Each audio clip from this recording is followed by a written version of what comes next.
We're here to talk about America's energy security, an issue that's been a priority for my administration since the day I took office.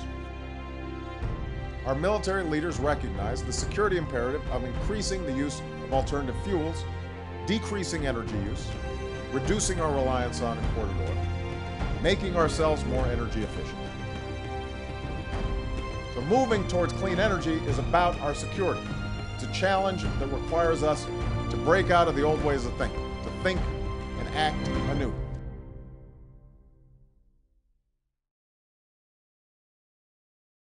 Right now, all around me, 120 million watts of power are flowing out, helping protect this country against enemies, foreign and domestic.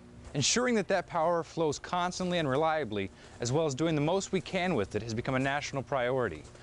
And that urgency is perhaps felt most deeply here at Fort Bragg, North Carolina, home of the Airborne and Special Operations Forces, the tip of the spear in the global war on terrorism. Fort Bragg is the Army's premier power projection platform. We provide the soldiers that fight and win the nation's war. If you look at what a soldier needs to prepare to fight, he needs a deployment platform. Pope Air Force Base, our rail station areas. He needs admin where he can train, training areas. He needs motor pools so that he can take care of his equipment. He needs an infrastructure that connects everything together. Power ties everything together. Energy security cannot be answered by America's armed forces. It has to be answered by the entire community at large. We need partners in maintaining energy security in anything that can reduce our requirement and our need for fossil fuels in general and petroleum products in particular, help make us a more secure nation. We were responsible for the SEC4 mission, and a lot of that had to do with hundreds of fuel tankers, making sure those safely got into and throughout the country on some of the most dangerous roads in the world. Any given day, you had several hundred miles to travel with 10,000 gallons of fuel behind you, and that's not an easy feeling. One of the things that I'm most concerned about is how we can provide additional energy efficiency in our operations, both downrange, and really that starts here in Garrison.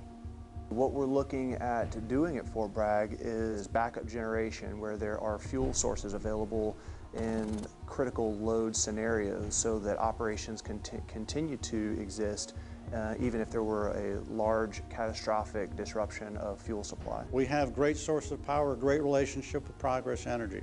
Progress Energy is our power supplier outside the fence. They provide us with transmission-grade electrical supply at substations.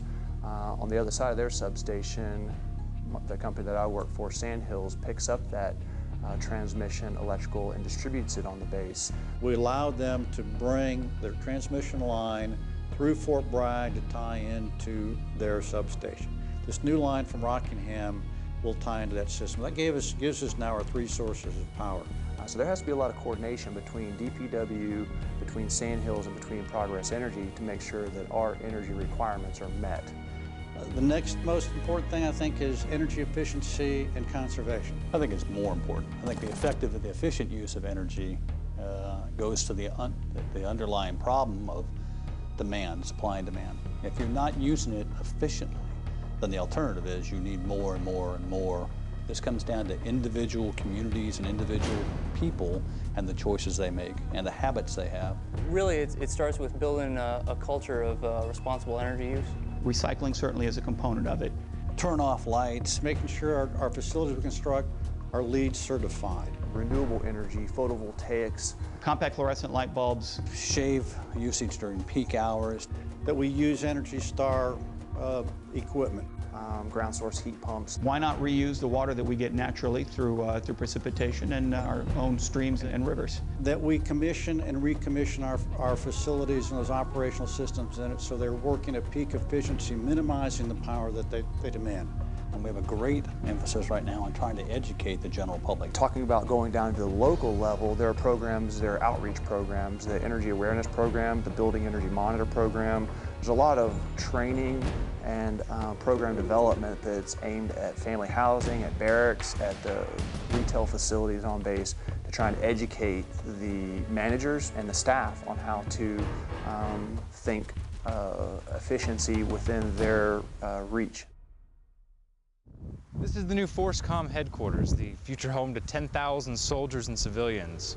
Now, energy security is already a priority for them, for Fort Bragg, and for the country. And thanks to the hard work of the command, the local companies, and the community, soldiers here and around the world will have the energy they need to get the job done. Energy security is probably the biggest challenge the U.S. faces today.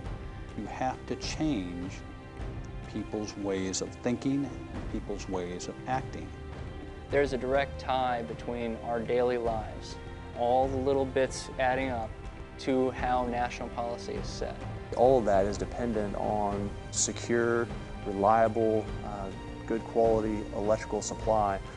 If someone doesn't understand the importance of energy security, then you are an idiot.